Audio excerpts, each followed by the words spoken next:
Halo Met, bertemu lagi bersama saya Dara Putri Kusmanitias dan kali ini kita akan membahas mengenai International Human Resource Management, di mana ketika kita berbicara bisnis internasional, kita juga perlu memikirkan kebutuhan sumber daya manusia bagi bisnis kita. Yang pertama, kita akan membahas mengenai kebutuhan tenaga kerja internasional, di mana kebutuhan tenaga kerja internasional ini muncul ketika perusahaan ini memperluas operasi bisnisnya ke berbagai negara. Dalam konteks global, perusahaan tidak hanya mengandalkan tenaga kerja domestik saja, tetapi juga membutuhkan karyawan dari berbagai negara dengan karakteristik dan juga kompetensi yang berbeda. Hal ini dilakukan untuk memastikan bahwa operasi perusahaan di luar negeri itu berjalan efektif, sesuai dengan standar global, dan mampu beradaptasi dengan kondisi lokal. Dalam manajemen sumber daya internasional, perusahaan biasanya menggunakan 3 jenis tenaga kerja.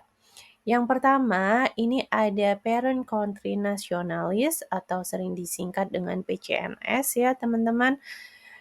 Parent Country Nationalist ini merupakan karyawan yang berasal dari negara asal perusahaan. Mereka dikirim sebagai ekspatriat untuk memastikan standar perusahaan ini diterapkan secara konsisten di cabang luar negeri. Kemudian yang kedua ada host country nationalist. Jadi tenaga kerja lokal dari berbagai negara tujuan. Mereka ini sangat penting teman-teman karena mereka ini mampu memahami budaya, bahasa, regulasi, dan juga pasar lokal. Kemudian yang ketiga adalah third country nationalist. Third country nationalist ini merupakan pekerja dari negara ketiga yang bukan dari negara asal maupun dari negara tujuan. Mereka ini dipilih karena kompetensi teknis atau pengalaman internasional tertentu. Nah, kebutuhan tenaga kerja internasional ini saya kasih contoh ya teman-teman.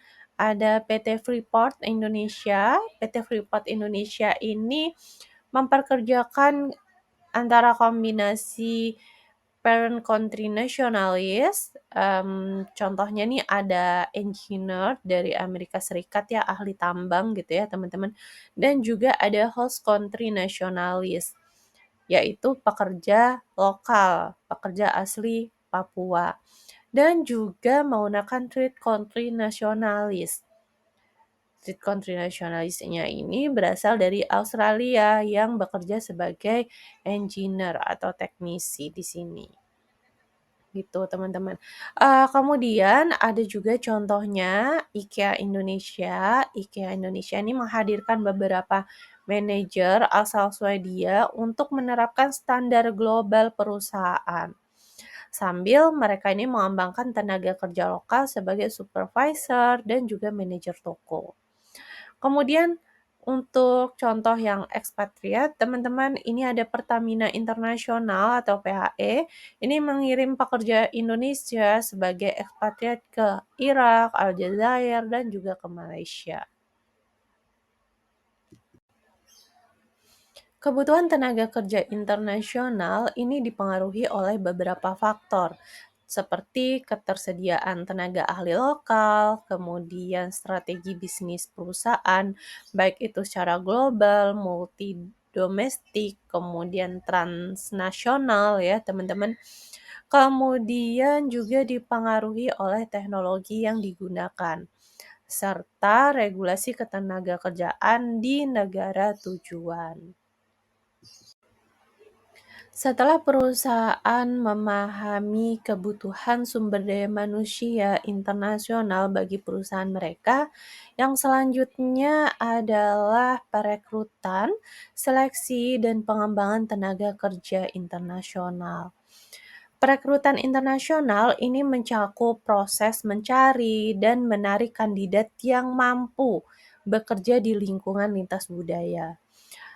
Perusahaan global biasanya ini menggunakan berbagai sumber rekrutmen seperti portal rekrutmen internasional, lembaga perekrutan global, universitas luar negeri, dan jejaring profesional internasional.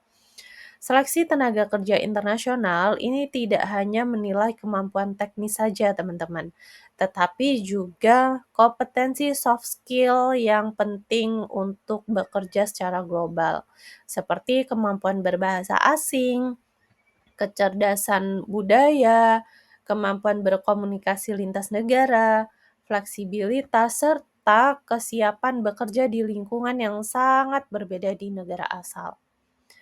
Setelah karyawan terpilih, perusahaan memberikan program pengembangan internasional, termasuk pelatihan pra-keberangkatan yang mencakup pemahaman budaya, hukum, dan kebiasaan negara tujuan.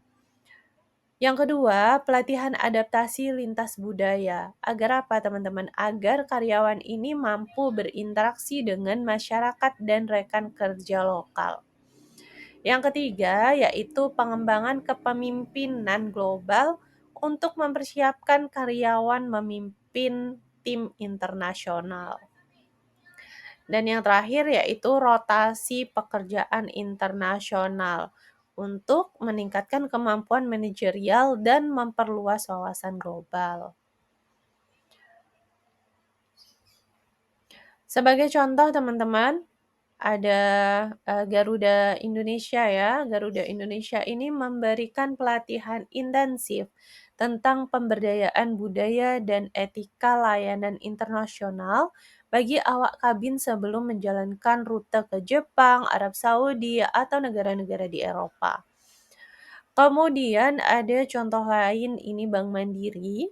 Bank Mandiri ini mengirimkan karyawannya ke Singapura dan juga ke Hong Kong dalam program Global Leadership Development. Untuk apa? Untuk mempersiapkan mereka menjadi pemimpin regional. Kemudian ada contoh lain di sini Gojek. Gojek Group ini menggunakan asesmen global ketika mengintegrasikan tim dari Filipina, Singapura, dan juga Vietnam setelah mereka ini berekspansi ke Asia Tenggara. Langkah selanjutnya, setelah perusahaan melakukan perekrutan, seleksi, dan pengembangan tenaga kerja internasional, maka perusahaan perlu menilai kinerja dan kompensasi internasional. Jadi, penilaian kinerja dalam konteks internasional ini menghadapi tantangan, teman-teman. Karena apa? Karena standar kerja, budaya, dan harapan karyawan ini dapat berbeda-beda antar negara. Oleh karena itu, perusahaan global menggunakan sistem penilaian kinerja yang mempertimbangkan indikator global seperti pencapaian target perusahaan, inovasi, kepemimpinan, serta kemampuan adaptasi budaya. Selain itu, penilaian kinerja ini sering mencakup evaluasi multisumber untuk mengurangi bias budaya.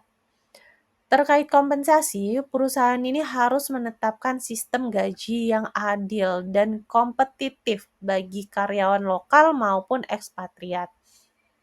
Kompensasi internasional ini biasanya mencakup gaji dasar internasional. Ini disesuaikan dengan standar negara tujuan ya, teman-teman. Kemudian yang kedua, cost of living allowance.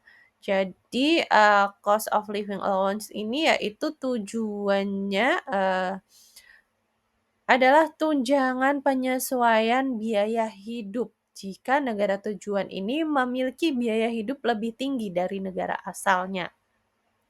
Kemudian yang ketiga adalah tunjangan keluarga, seperti tempat tinggal, pendidikan anak, dan juga transportasi. Yang selanjutnya adalah tunjangan resiko. Ini diberikan ketika karyawan ini ditempatkan di negara dengan tingkat resiko tinggi. Dan yang terakhir adalah asuransi kesehatan internasional, teman-teman, dan juga perlindungan keselamatan. Banyak sekali perusahaan ini menggunakan pendekatan balance sheet method. yaitu menjaga agar ekspatriat ini tidak mengalami penurunan kualitas hidup saat ditempatkan di luar negeri. Ada berbagai contoh nih teman-teman. Saya ambil contoh dari Pertamina Hulu Energi, ini memberikan tunjangan resiko tinggi untuk karyawan yang ditempatkan di Irak karena kondisi keamanan di Irak yang tidak stabil. Kemudian Telkom Indonesia memberikan tunjangan biaya hidup dan juga tempat tinggal untuk karyawan yang ditempatkan di Singapura, Hong Kong, dan juga Timor Leste.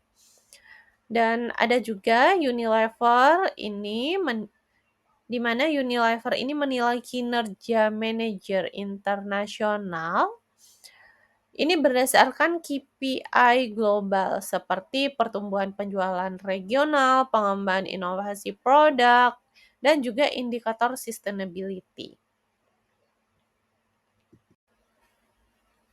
Setelah kita memahami kebutuhan akan tenaga kerja internasional bagi perusahaan, setelah itu perusahaan melakukan perekrutan, seleksi, dan pengembangan tenaga kerja.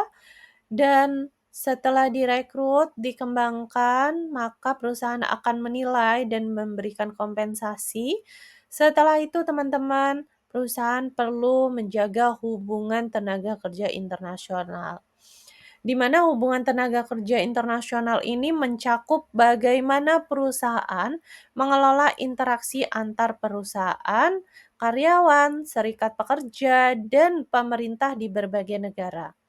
Setiap negara ini memiliki peraturan ketenagakerjaan yang berbeda-beda terkait jam kerja, upah minimum, perlindungan pekerja, serta hak berserikat. Perusahaan internasional ini harus menyesuaikan kebijakan internal dengan sistem hubungan industrial negara setempat. Tantangannya ini mulai muncul ketika budaya kerja ini sangat berbeda, teman-teman. Misalnya, di negara tertentu ini memiliki gaya manajemen hierarki, sedangkan di negara lain itu lebih ke egaliter. Jadi perusahaan juga harus memahami bagaimana serikat pekerja ini beroperasi dan bagaimana mekanisme negosiasi upah ini dilakukan. Selain itu, aspek etika dan juga standar keselamatan kerja ini juga menjadi perhatian utama dalam hubungan tenaga kerja internasional, teman-teman. Jadi, perusahaan global ini dituntut untuk memastikan kondisi kerja yang aman dan memperlakukan tenaga kerja secara adil, meskipun beroperasi di negara dengan regulasi yang lemah. Contohnya di Indonesia nih teman-teman ada Toyota. Toyota ini bernegosiasi dengan serikat pekerja lokal untuk penentuan upah dan perjanjian kerja. Sambil si Toyota ini juga mengikuti standar globalnya Toyota dalam menjaga keselamatan para pekerja mereka. Kemudian yang selanjutnya ini ada perusahaan Nike dan juga Adidas yang memproduksi di Indonesia, di mana ketika mereka memproduksi di Indonesia, mereka harus mengikuti standar ketenagakerjaan nasional, termasuk upah minimum dan juga keselamatan kerja yang diberlakukan di Indonesia. Kemudian ada Unilever Indonesia, teman-teman. Unilever Indonesia ini membentuk Dewan Hubungan Industrial untuk memastikan dialognya harmonis antara perusahaan dan juga pekerja, sesuai dengan kebijakan globalnya Unilever dan sesuai juga dengan peraturan di Indonesia.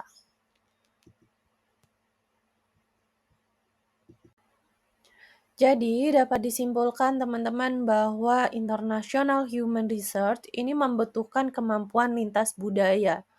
Perekrutan dan pengembangan global ini harus sensitif terhadap budaya negara tujuan. Sedangkan kompensasi internasional ini lebih kompleks ya teman-teman dibandingkan dengan kompensasi domestik, di mana perusahaan harus mematuhi hukum ketenagakerjaan internasional dan juga hukum ketenagakerjaan lokal. Sekian dari saya, sampai jumpa, Met.